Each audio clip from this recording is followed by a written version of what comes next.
मेरे प्रिय छात्रों, आपका हमारे इस यूट्यूब चैनल जय सिंह ज्ञानदीप में एक बार फिर से बहुत बहुत स्वागत है। आज हम लोग कक्षा 10 की भौतिक विज्ञान जो कि विज्ञान का एक भाग होता है, भौतिक विज्ञान अध्याय जो कि किताब में अध्याय 14 दिया है। इसका पहला चैप्टर यानी कि पहला पाठ है समतल पृष्ठों पर प्रकाश का परावर्तन। इसका भाग नंबर 2 मैं लेके आया हूँ, जिसमें कि पहले वीडियो में मैंने भाग नंबर 1 को कंप्लीट किया था। ये भाग नंबर 2 है, जिसमें पहली हेडिंग दिया है प्रकाश का परावर्तन, जिसे अंग्रेजी में रिफ्लेक्शन ऑफ लाइट भी कहते हैं। तो देखिए, प्रकाश का परावर्तन कैसे होता है। प्रकाश एक वस्तु से टकराकर कैसी अपनी दिशा चेंज करके निकल जाती है। इसी प्रकाश के बारे में पूरी जानकारियाँ इसमें मिलेंगी कि प्रकाश कैसी होती है, क्या होती है, कि किन किन चीज़ों से टकराकर उसमें समाती है या टकराकर वापस लौटती है, अपनी दिशा विचलित कर लेती है। तो आइए देखते हैं प्रकाश का परावर्तन, जिसे अंग्रेजी में रिफ्लेक्शन ऑफ लाइट भी कहते हैं। तो कहते हैं कि जब प्रकाश किसी चिकने व पालीदार सतह पर आपतित होती है, जब प्रकाश किसी चिकने व पालीदार सतह पर आपतित होती है तो उसका अधिकांश भाग सतह से टकराकर उसी माध्यम में वापस लौट जाता है। तो प्रकाश के इस घटना को प्रकाश का परावर्तन कहते हैं। क्या कहा है कि जब प्रकाश किसी चिकने व पालीदार सतह पर आपतित होती है तो उसका अधिकांश भाग सतह से टकराकर उसी माध्यम में वापस लौट जाता है। तो प्रकाश के इस घटना को प्रकाश का परावर्तन कहते हैं। जैसे मान लीजिए कि हमारे पास एक कोई समतल पृष्ठ है। ये हमारे पास क्या है, एक समतल पृष्ठ है। समतल वाला हमारे पास पृष्ठ है, जिसके एक तरफ हम क्या कर दिए, कलई कर दिए। एक तरफ कलई कर दिए तो कलई इस प्रकार करेंगे कि इसका एक तल पे हम कलई करेंगे और दूसरा तल क्या होगा, परावर्तक बन जाएगा। तो क्या हुआ कि इसका एक सिरा है M1 और दूसरा सिरा है M2। ध्यान से देखिए, जितना बता रहे हैं उसी पर ध्यान दीजिए कि एक सिरा क्या है M1 और दूसरा सिरा M2 है। अब इस पर मान लीजिए कोई प्रकाश किरण या कोई व्यक्ति यहाँ से टार्च जलाता है या कोई सूर्य से प्रकाश किरण निकलती है, तो यहाँ से प्रकाश किरण बिंदु A से चलती है तो आकर क्या होती है, इस बिंदु से टकराती है। जिस बिंदु से टकराती है उस बिंदु को हम O से दर्शाते हैं, उसका नाम होता है आपतन बिंदु।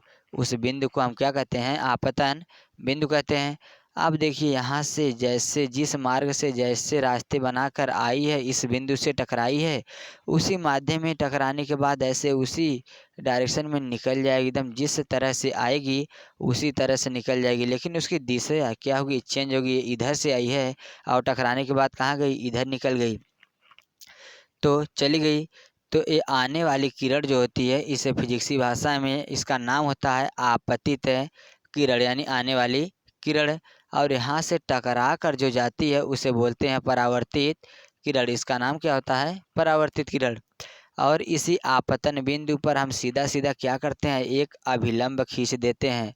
एक अभिलंब खींचेंगे, इसे अंग्रेजी में नॉर्मल भी कहते हैं। तो अभिलंब जहाँ भी खींचते हैं हमें, या लंब जहाँ भी डालते हैं, वो सीधा सीधा होता है, लंबवत होता है, एकदम सीधे स्ट्रेट खड़ी होती है। अब क्या करेगा कि इस आपतित किरण है और इस अभिलंब के बीच में देखिए एक कोण बन रहा है।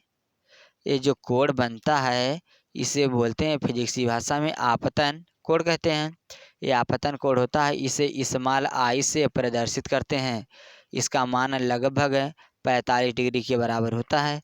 तो अगर यहाँ से देखेंगे तो ये वाला पूरा कोण 90 का बनाएगा।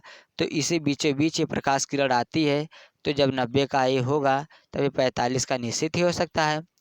और देखिए, परावर्तित किरण और अभिलंब के बीच भी ये कोण बनता है। ये जो कोण बनेगा इसे बोलते हैं परावर्तन कोण। क्या बोलते हैं, परावर्तन कोण बोलते हैं। इसे स्मॉल आर से प्रदर्शित करते हैं।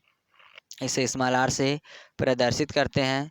यही क्या होता है, हमारा प्रकाश का परावर्तन होता है। कह सकते हैं ऐसे भी, जब कोई प्रकाश किरण किसी चिकने व पालीदार सतह पर आपतित होती है तो उसका उस पे टकराने के बाद उसका अधिकांश भाग उसी माध्यम में वापस लौट जाता है। तो इस घटना को प्रकाश का परावर्तन कहते हैं। और इसमें प्रकाश देखिए दो प्रकार के होते हैं और प्रकाश के परावर्तन के दो नियम भी होते हैं। नियम बता दे रहे हैं और आगे चल के इसके बारे में देखेंगे। पहला नियम ये होता है कि आपतित किरण परावर्तित किरण तथा आपतन बिंदु पर खींचा गया अभिलंब तीनों देखिए एक ही तल में होते हैं। ये पहला नियम होता है। और दूसरा होता है कि आपतन कोण और परावर्तन कोण आपस में सदैव क्या होते हैं, बराबर होते हैं। और देखिए इसके बाद हेडिंग आएगी आपतित किरण। तो आपतित किरण किसे कहते हैं, कहेंगे वह प्रकाश किरण है, वह प्रकाश किरण जो समतल पृष्ठ से आकर टकराती है उसे आपतित किरण कहते हैं। और उसके बाद परावर्तित किरण कह देंगे वह प्रकाश किरण जो समतल पृष्ठ से टकराकर उसी माध्यम में वापस लौट जाती है उसे परावर्तित किरण कहते हैं। और उसके बाद होता है परावर्तक पृष्ठ, ये वाला पृष्ठ, ये क्या है, परावर्तक पृष्ठ है। कहेंगे प्रकाश किरण जिस पृष्ठ से टकराकर परावर्तित होती है उसे परावर्तक पृष्ठ कहते हैं। उसके बाद आता है हेडिंग आपतन बिंदु। आपतन बिंदु किसे कहते हैं, तो कह सकते हैं आपतित किरण परावर्तक पृष्ठ के जिस बिंदु से क्या होती है, टकराती है, टकराती है उस बिंदु को क्या कहते हैं, आपतन बिंदु। और अभिलंब क्या होता है, अभिलंब कह सकते हैं आपतन बिंदु के लंबवत खींची गई सीधी रेखा अभिलंब कहलाती है। और आपतन कोण होता है, आपतन कोण क्या होता है कि आपतित किरण और अभिलंब के बीच बनने वाले कोण को आपतन कोण कहते हैं। और परावर्तन कोण किसे कहते हैं, तो कह सकते हैं आप अभिलंब और परावर्तित किरण के बीच बनने वाले कोण को परावर्तन कोण कहते हैं। यह देख सकते हैं। पहली हेडिंग क्या है, आपतित किरण जिसे बोलते हैं इंसिडेंट रे बोलते हैं। वह प्रकाश किरण जो समतल पृष्ठ से आकर टकराती है आपतित किरण कहलाती है। और परावर्तित किरण रिफ्लेक्टेड रे वह प्रकाश किरण जो समतल पृष्ठ से टकराकर उसी माध्यम में वापस लौट जाती है परावर्तित किरण कहलाती है। और क्या है, परावर्तक पृष्ठ जिसे बोलते हैं रिफ्लेक्टिंग सरफेस, प्रकाश जिस पृष्ठ से टकराकर परावर्तित होता है वह परावर्तक पृष्ठ कहलाता है। अगला है आपतन बिंदु, पॉइंट ऑफ इंसिडेंट बोलते हैं। आपतित किरण परावर्तक पृष्ठ के जिस बिंदु से आकर टकराती है उसे आपतन बिंदु कहते हैं। उसके बाद आता है अभिलंब, तो इस अंग्रेजी में नॉर्मल बोलते हैं। आपतन बिंदु से पृष्ठ के लंबवत खींची गई सीधी रेखा क्या कहलाती है, अभिलंब कहलाती है। उसके बाद आता है आपतन कोण। आपतन कोण को एंगल ऑफ इंसाइडेंस बोलते हैं। आपतित किरण तथा अभिलंब के मध्य बना कोण आपतन कोण कहलाता है। इसे कोण आई से प्रदर्शित करते हैं। इसके बाद आता है परावर्तन कोण। परावर्तन कोण किसे कहते हैं, कह सकते हैं कि इसे अंग्रेजी में बोलते हैं एंगल ऑफ रिफ्लेक्शन। कह सकते हैं परावर्तित किरण तथा अभिलंब के मध्य बना कोण परावर्तन कोण कहलाता है। इसे स्मॉल आर से प्रदर्शित करते हैं।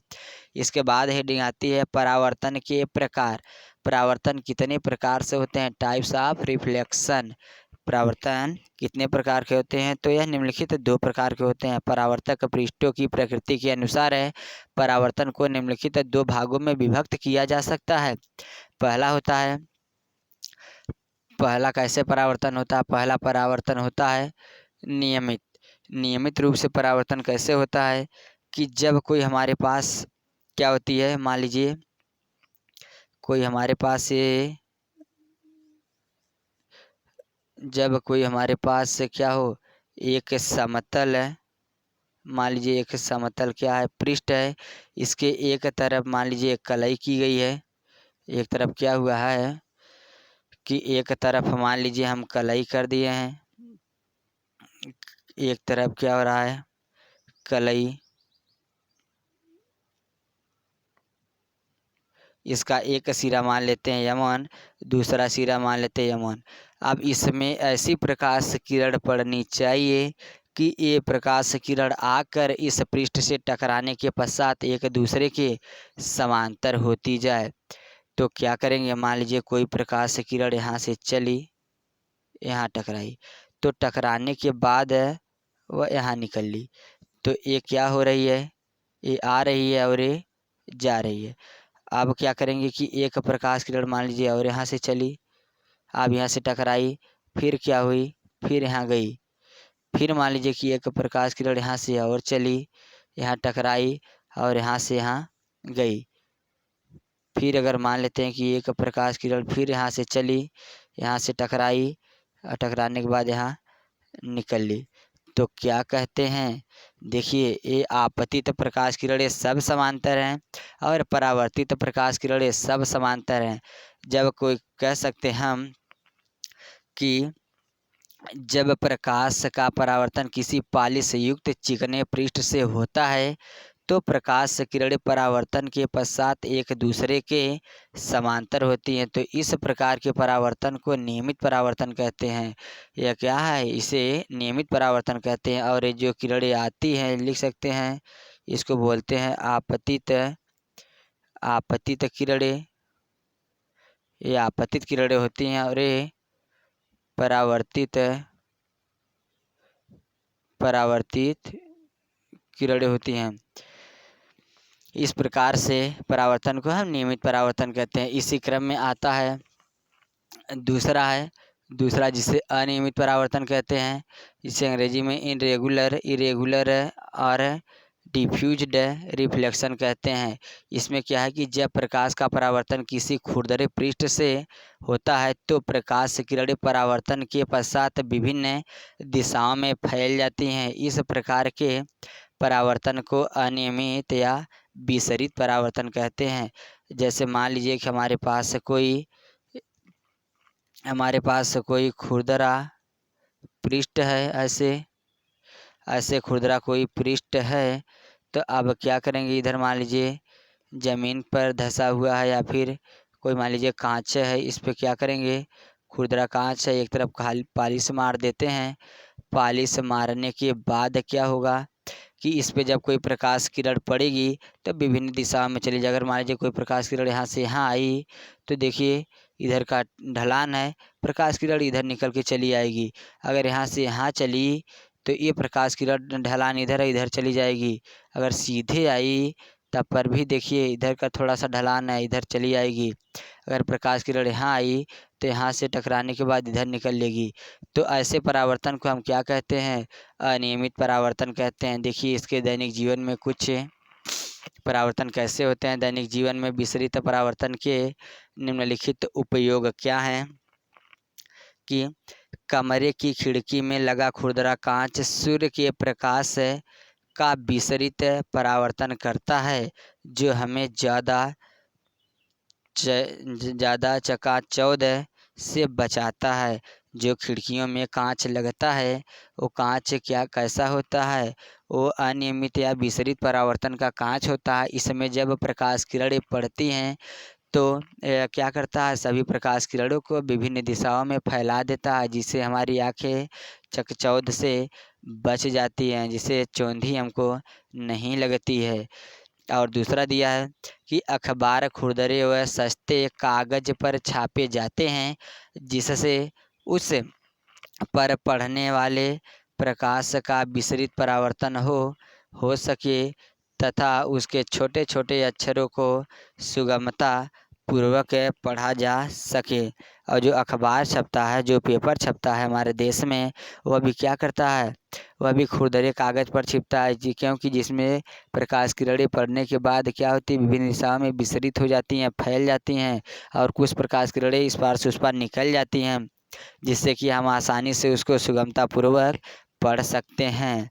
अगला आता है हेडिंग परावर्तन के नियम, जो कि वेरी मस्ट इम्पॉर्टेंट है। प्रकाश का परावर्तन भी इम्पॉर्टेंट है, प्रकाश के परावर्तन के नियम भी इम्पॉर्टेंट है, जिसे अंग्रेजी में लॉ ऑफ रिफ्लेक्शन भी कहते हैं। तो मैंने पहले ही बताया था, समतल पृष्ठ के लिए प्रकाश के परावर्तन के निम्नलिखित 2 नियम होते हैं। पहला था आपतित किरण। देखिए इसके निम्नलिखित 2 नियम होते हैं। पहला नियम क्या था, पहला नियम यही था कि आपतित किरण परावर्तित किरण तथा आपतन बिंदु पर खींचा गया अभिलंब तीनों एक ही तल में होते हैं। मैंने पहले ही बताया था, जैसे कि मान लीजिए हमारे पास कोई समतल पृष्ठ है, इसके एक तरफ क्या कर दें, पालिश मार दें, तो अब यहाँ पर मान लीजिए प्रकाश किरण चली, टकरा कर यहाँ निकल ली, तो यहाँ पर एक अभिलंब डालते हैं। अभिलंब ये हुआ, इसे अंग्रेजी में नॉर्मल बोलते हैं। इसको O से इसका एक सिरा M1, दूसरा M2 मान लेते हैं। ये प्रकाश किरण A, दूसरा B मान लेते हैं। तो ये आपतित किरण है। आपतित किरण कामा परावर्तित किरण तथा आपतन बिंदु पर खींचा गया अभिलंब, तीनों एक ही तल में होते हैं। पहला नियम होता है। दूसरा नियम ये कहलाता है कि आपतन कोण तथा परावर्तन कोण सदैव आपस में बराबर होते हैं। आपतन कोण बराबर परावर्तन कोण होता है फार्मूला, और आपतन कोण को स्मॉल आई से और परावर्तन कोण को स्मॉल आर से दर्शाते हैं। तो यहाँ दो अभिलंब और आपतित किरण के बीच एक कोण बनता है जिसे आपतन कोण कहते हैं, और अभिलंब और परावर्तित किरण के बीच एक कोण बनता है जिसे परावर्तन कोण कहते हैं। तो ये दोनों कोण आपस में सदैव बराबर होते हैं। ये लगभग 45 डिग्री के होते हैं। तो आज के वीडियो के लिए बस इतना ही। तब तक के लिए धन्यवाद।